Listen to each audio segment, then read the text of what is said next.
without the signature of the principal with quick response code so that the students can directly download the hall tickets from the internet and walk into the examination center.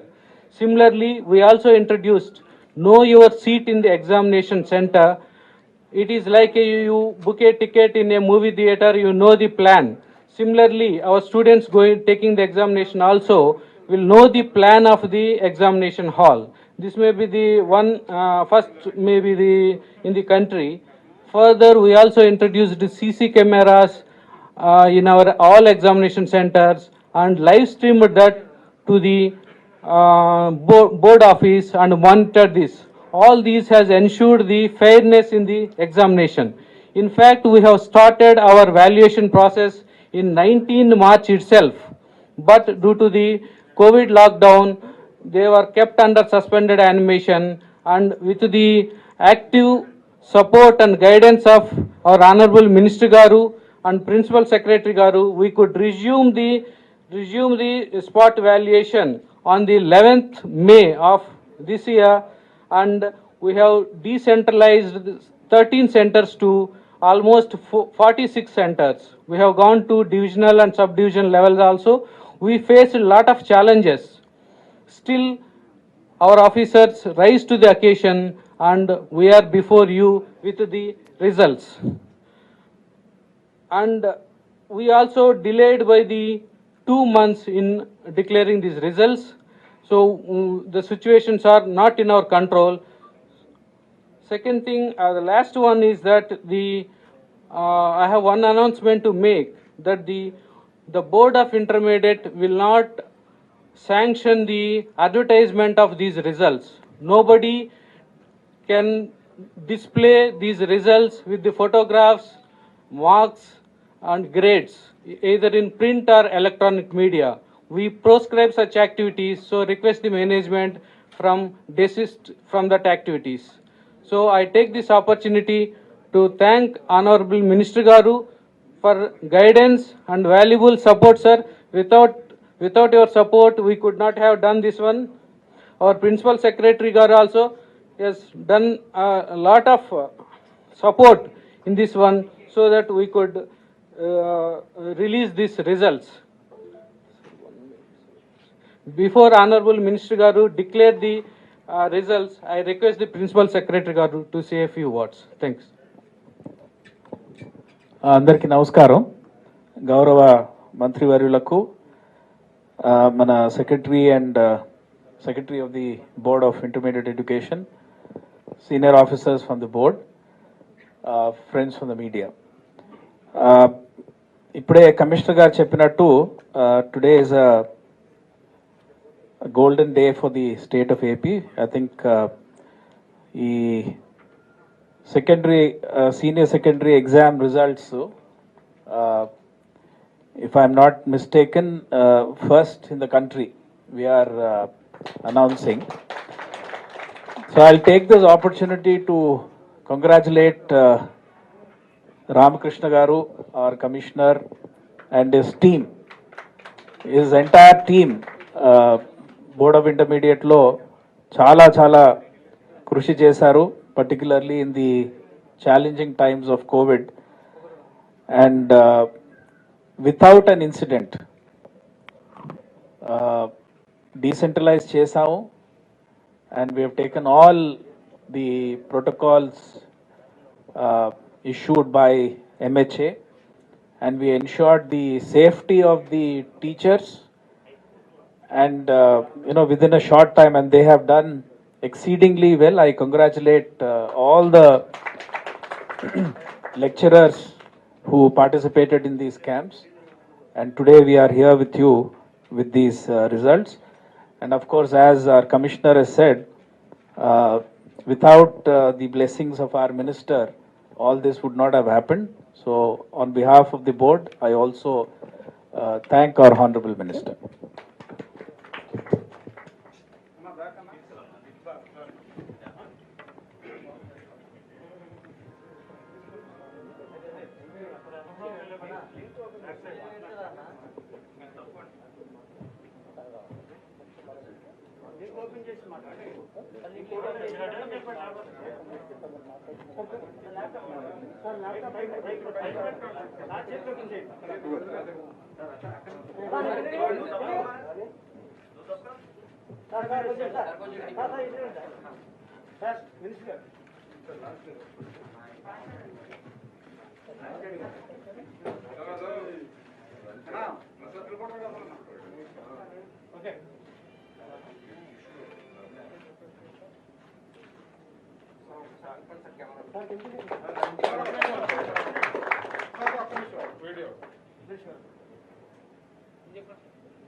అందరికీ నమస్కారం.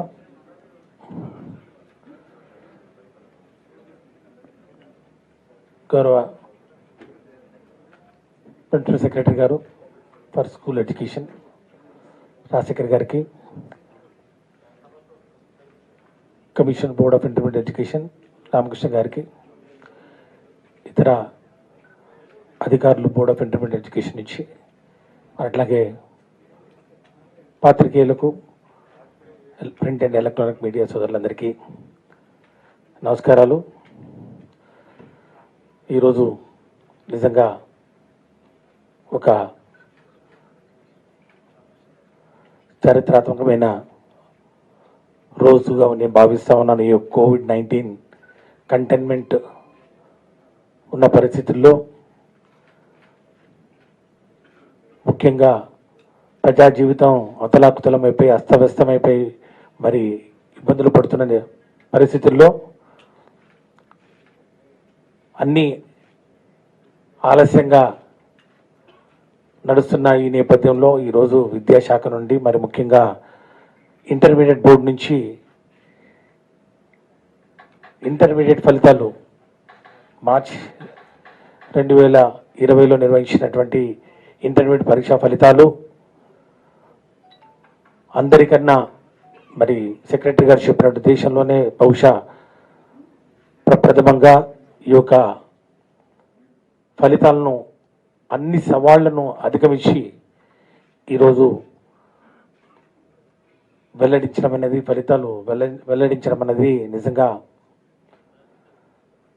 రాష్ట్ర ప్రభుత్వం మరి ముఖ్యంగా గౌరవ ముఖ్యమంత్రి వర్యులు Shri YS Jaganmohan Reddy గారి నాయకత్వంలో ఏ విధంగా ఈ కోవిడ్ మహమ్మారిని నియంత్రించి దేశంలోనే ఆదర్శంగా నిలిచినటువంటి పరిస్థితుల్లో వారి మార్గదర్శకంలో వారి అడుగులో వారు చూపించినటువంటి మార్గంలో నడుచుకుంటూ వారు ఇచ్చినటువంటి ధైర్యంతో ఒక ఆత్మస్థైర్యంతో ఈరోజు విద్యాశాఖలోని అందరు అధికారులు సమిష్టిగా పనిచేసి ఈరోజు ఈ యొక్క ఫలితాలను వెల్లడించడం జరిగిందని చెప్పి కూడా తెలియజేసుకుంటా ఉన్నాం. నిజంగా వాస్తవానికి వస్తే ఈ యొక్క ప్రయాణంలో అనేక సవాళ్ళను ఎదుర్కోవడం జరిగింది. పరీక్షలు అయితే నిర్వహించుకోవడం జరిగింది. ఇందాక కమిషనర్ గారు చెప్పినట్లు సుమారు 10,64,000 మంది విద్యార్థులు పరీక్ష రాయడం, 60 లక్షల పేపర్లు మరి దాన్ని వాల్యూ చేయాల్సిన పరిస్థితి. మరి వాల్యుయేషన్ మొదలుపెట్టిన వెంటనే మనకు లాక్డౌన్ రావడం, ముఖ్యంగా 19 మార్చిన వాల్యుయేషన్ మొదలు పెడితే 23వ తారీఖున మనకు లాక్డౌన్ మరి ప్రకటించడం జరిగింది కేంద్ర ప్రభుత్వం. అంటే పట్టుమని 4 రోజులు కూడా నడవకముందే లాక్డౌన్. ఇక ఎప్పుడు మరి నార్మల్ లైఫ్కు వస్తుందా అనేది మరి ఇట్ ఈస్ ఎనీబడీస్ గెస్. ఇలాంటి పరిస్థితుల్లో తిరిగి మళ్ళా లాక్డౌన్ 11వ తారీఖున మళ్ళా కమెంట్స్ అయిన పరిస్థితి మనం చూసాం. మరి ఆ రోజు నుంచి మరి లాక్డౌన్ తర్వాత ఈ యొక్క వాల్యుయేషన్ను స్టార్ట్ చేసుకోవడం జరిగింది. సుమారు 25 రోజుల పాటు, అంటే 11 మే నుంచి 6 జూన్ వరకు 25 రోజులు, లాక్డౌన్ ముందు ఒక 4 రోజులు, అంటే సుమారు ఒక నెల రోజుల పాటు ఈ యొక్క కార్యక్రమాన్ని ఎలాంటి ఇబ్బందులు లేకుండా నిర్వహించాల్సిన మరి పరిస్థితుల్లో 100% అనుకున్న ప్రకారం ఈ యొక్క స్పాట్ వాల్యుయేషన్ కూడా నిర్వహించుకోవడం జరిగింది. ఎందుకంటే ఇంకా అందరిలో ఎంతో భయాందోళనలు, ఎన్నో అనుమానాలు, ఈ యొక్క మహమ్మారి ఏ విధంగా ప్రబలిపోతుందో మనం చూస్తూ ఉన్నాం. దీన్ని కట్టడి చేయడం, దీనికి ఒక పద్ధతి అంటూ లేకుండా పోయిన పరిస్థితుల్లో ఒక ప్రోటోకాల్ చేస్తూ జోన్ల వారీగా వీటిని విభజన చేస్తూ టెస్టులను పెంచుతూ పూర్తిగా ఈ యొక్క COVID-19 వైరస్ను మరి నియంత్రణలోకి తీసుకొస్తూ ముఖ్యమంత్రి గారు మరి ఇచ్చినటువంటి ఆ నాయకత్వం, చూపించినటువంటి ఆ మార్గం నిజంగా దేశానికే ఆదర్శం అని చెప్పి కూడా ఈ సందర్భంగా సవినీయంగా మనవి చేసుకుంటూ అదే మార్గంలో ఈ యొక్క స్పాట్ వాల్యుయేషన్ కూడా నిర్వహించుకోవడం జరిగింది. సాధారణంగా అయితే 13 జిల్లాల్లో స్పాట్ వాల్యుయేషన్ జరుగుద్ది. కానీ చాలా చోట్ల లాక్డౌన్ ఉన్న పరిస్థితుల్లో, బయటికి రాని పరిస్థితుల్లో, మరి ముఖ్యంగా ఈ స్పాట్ వాల్యుయేషన్ చేసినటువంటి ఎగ్జామినర్స్కు ఇబ్బంది కలుగుతున్న పరిస్థితుల్లో సెంటర్స్ పెంచాల్సిన పరిస్థితి ఏర్పడింది.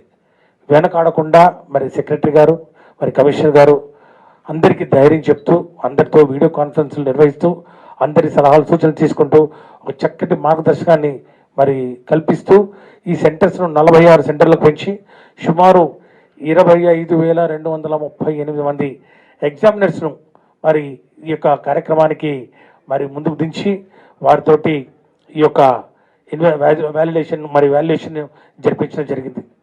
అన్ని కార్యక్రమాలు ముఖ్యంగా SOPని ఒకటి తయారు చేసుకోవడం జరిగింది. ఏ విధంగా ఈ ఎగ్జామినేషన్ సెంటర్స్ను మరి నిర్వహించాలి, ఏ విధంగా రోజు మరి మార్నింగ్ ఈవినింగ్ శానిటైజేషన్ చేయాలి, ఏ విధంగా థర్మల్ స్కానర్స్ తోటి టెస్టింగ్ చేయాలి, శానిటైజేషన్ పెట్టాలి, ప్రతి ఒక్కరికి మాస్కులు అందించాలి, మరి అట్లాగే అక్కడ పనిచేస్తున్నటువంటి సిబ్బందికి గ్లౌజ్ ఇవ్వాల్సిన పరిస్థితి ఉంది. మరి ఇలాంటి అన్ని ప్రికాషన్స్ ఏ ఒక్కటి కూడా విడిచిపెట్టకుండా, ఎక్కడ ఆలస్యం కనిపించకుండా పరిపూర్ణంగా ఈ యొక్క ప్రోటోకాల్స్ ఏవైతే కేంద్ర ప్రభుత్వం వారు, ఆరోగ్య శాఖ వారు, అట్లాగే హోమ్ మినిస్ట్రీ వాళ్ళు ఇచ్చినటువంటి ప్రోటోకాల్స్ అన్నింటినీ తూచా తప్పకుండా పాటిస్తూ 25 రోజుల పాటు ఈ యొక్క స్పాట్ వాల్యుయేషన్ నిర్వహించుకొని ఈరోజు ఈ యొక్క ఫలితాలు వెల్లడించడానికి మరి కార్యక్రమాన్ని మరి పూర్తి చేసుకోవడం జరిగిందని చెప్పి కూడా నేను మనవి చేస్తూ ఉన్నాను. మరి రాబోయే రోజుల్లో కూడా ఖచ్చితంగా ఈరోజు ఇంటర్మీడియట్ బోర్డు ఏ విధంగా అయితే స్పాట్ వాల్యుయేషన్ నిర్వహించి మరి రాబోయే రోజుల్లో మరి ఈ యొక్క అడ్వాన్స్ సప్లిమెంటరీస్ నిర్వహించబోతుందో ఇది ఖచ్చితంగా అందరికీ ఆదర్శవంతంగా నిలుస్తుందని చెప్పడంలో ఏమాత్రం సందేహం లేదని చెప్పి కూడా తెలియజేస్తా ఉన్నాను. ఎందుకంటే ఇంకా చాలా చోట్ల పరీక్షలు నిర్వహించాల్సి ఉంది. 10వ తరగతి కానివ్వండి, మరి డిగ్రీ అండర్ గ్రాడ్యుయేట్ కానివ్వండి, పోస్ట్ గ్రాడ్యుయేట్ కానివ్వండి, చాలా చోట్ల అసంపూర్తిగా మిగిలిపోయినటువంటి పరీక్షల్ని ముందుకు తీసుకోవాల్సిన అవసరం ఉంది. మేము ఈరోజు ఇంటర్మీడియట్ ఫలితాలు ఈరోజు ప్రకటించడం ద్వారా అందరికీ ఒకటి తెలియజేయడం జరిగింది. అన్ని ప్రికాషన్స్ తీసుకొని ముఖ్యంగా పనిచేస్తున్నటువంటి సిబ్బంది కానివ్వండి, అధ్యాపకులు కానివ్వండి, వారి యొక్క ఆరోగ్య భద్రత ప్రధాన అంశం ఈరోజు రాష్ట్ర ప్రభుత్వానికని తెలియచెప్పే విధంగా ఒక్కటంటే ఒక్క ఇన్సిడెంట్ కూడా మరి ఏది పాజిటివ్ కేసు లేకుండా పరిపూర్ణంగా నిజంగా దేవుడి దయ, మరి అట్లాగే మా నాయకుడు ముఖ్యంగా మా ముఖ్యమంత్రి గారు ఇచ్చినటువంటి ఆత్మస్థైర్యంతో ఈరోజు మేము ఈ యొక్క ఇంటర్మీడియట్ ఫలితాలని ప్రకటించుకోగలిగామని చెప్పి కూడా తెలియజేస్తూ, మరి ఈరోజు కమిషనర్ గారు చెప్పినట్లు అనేకమైన సంస్కరణలు కూడా చేపట్టడం జరిగింది. ఈ సంవత్సరం అధికారంలోకి వచ్చి ఏడాది పూర్తయిన సందర్భంగా ఈరోజు మేము గర్వంగా చెప్పగలం, విద్యాశాఖలో జరిగినటువంటి పెను మార్పులు ఏవైతే ఉన్నాయో, సంస్కరణలు కానివ్వండి, సంక్షేమ కార్యక్రమాలు కానివ్వండి, మరి ముఖ్యంగా మరి పారదర్శకత కానివ్వండి, నిజంగా ఖచ్చితంగా రాబోయే రోజుల్లో దేశానికి ఒక ఆదర్శంగా ఆంధ్రప్రదేశ్లో జరుగుతున్నటువంటి సంస్కరణలు ఖచ్చితంగా అందరి దృష్టికి వచ్చి రేపు అవి మార్గదర్శకంగా నిలిచి మరి దాన్ని అనుసరించే రోజు కూడా దగ్గరలో ఉందని చెప్పి కూడా తెలియజేస్తూ, ఇంటర్మీడియట్కి వస్తే ప్రధానంగా మరి సీసీ కెమెరాలు మరి వాడడం కానివ్వండి, మరి అట్లాగే ఈ యొక్క టెక్నాలజీని, సాంకేతిక పరిజ్ఞానాన్ని విరివిగా మేము వినియోగించుకోవడం జరిగింది. ఉదాహరణకు సెంటర్స్ను లొకేట్ చేసుకోవడానికి ఒక యాప్ను తయారు చేసుకోవడం జరిగింది. అట్లాగే know your seat in the examination hall అనే దాన్ని వెబ్సైట్ ద్వారా కూడా మరి చేరే విధంగా కూడా ఏర్పాటు చేసుకోవడం జరిగింది. ఇలా అనేక సంస్కరణలను మరి అమలు చేస్తూ మరి ఈరోజు ముందుకు వచ్చి ఈరోజు ఈ యొక్క ఫలితాలను ప్రకటించడం జరిగింది. ఇక ఫలితాలకు వస్తే ఒక చిన్న అనాలిసిస్. ఈ యొక్క ఇంటర్మీడియట్ పరీక్ష ఫలితాలు 2020 మార్చ్లో నిర్వహించిన ఆ పరీక్షల ఫలితాల మరి సమీక్ష ఒకసారి చూసుకుంటే, మొదటి సంవత్సరంలో ఫస్ట్ ఇయర్ ఇంటర్మీడియట్లో 5,07,230 మంది పరీక్షలకు హాజరు కాగా 3,05,60 మంది పాస్ అవడం జరిగింది. పాస్ పర్సంటేజీ మొదటి సంవత్సరానికి 59%. అట్లాగే సెకండ్ ఇయర్కి వచ్చినట్లయితే 4,35,655 మంది మరి పరీక్షకు హాజరవడం జరిగింది. అట్లాగే 2,76,389 మంది పాస్ అవడం జరిగింది. Pass percentage 63%. దీంట్లో మరి బాలురు బాలికల మధ్యన మరి ఈ యొక్క అనాలిసిస్ ఒకసారి చూసుకున్నట్లయితే, గర్ల్స్కి వస్తే మరి ఫస్ట్ ఇయర్లో 2,57,619 మంది అపియర్ అయ్యారు. 1,64,365 మంది పాస్ అవడం జరిగింది. Pass percentage 64%. ఇది బాలుర కన్నా బాలికలు అత్యధికం. ఎందుకంటే బాలురకు వస్తే ఫస్ట్ ఇయర్లో అపియర్డ్ 2,49,611, పాస్డ్ 1,36,195 మంది. Pass percentage 55%. సో మొదటి సంవత్సరం బాలురు 50% మంది పాస్ అవుతే గర్ల్స్ 64%, అంటే 64% పాస్ అవడం జరిగింది. సెకండ్ ఇయర్కి వస్తే గర్ల్స్ 2,22,798, 2,22,798 మంది అపియర్ కాగా 1,49,010 మంది పాస్ అవడం జరిగింది. Pass percentage 67%. అట్లాగే బాలురకు వస్తే బాలురు 2,12,857 మంది అపియర్ అవడం జరిగింది. పాస్ అయిన వాళ్ళు 1,27,379 మంది. Pass percentage 60%. ఇక జిల్లాల వారీగా పాస్ పర్సంటేజీ ఒకసారి విశ్లేషించుకుంటే, top 3 districts: Krishna first year 70%, second year రిజల్ట్స్లో 70% మరి సాధించి మొదటి స్థానంలో ఉంది.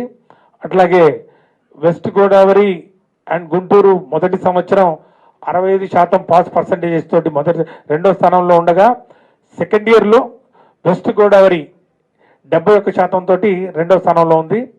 ఇక విశాఖపట్నం 63% పాస్ పర్సంటేజ్తో ఫస్ట్ ఇయర్లో మూడో స్థానంలో ఉంది.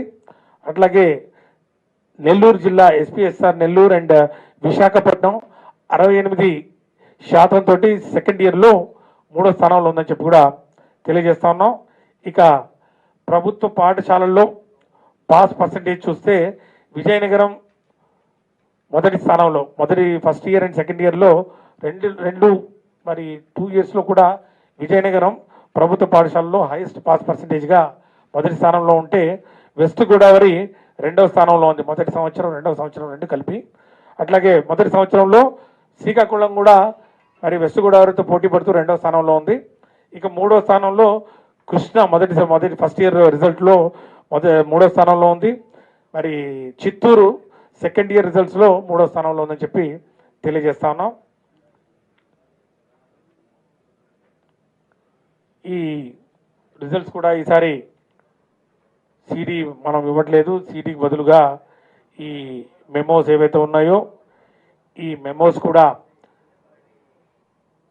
వెబ్సైట్లో పెట్టడం జరిగింది. సుమారు 17 వెబ్సైట్స్ను మరి ఈరోజు గుర్తించి వాటికి లింక్ను కూడా ఇవ్వడం జరిగింది.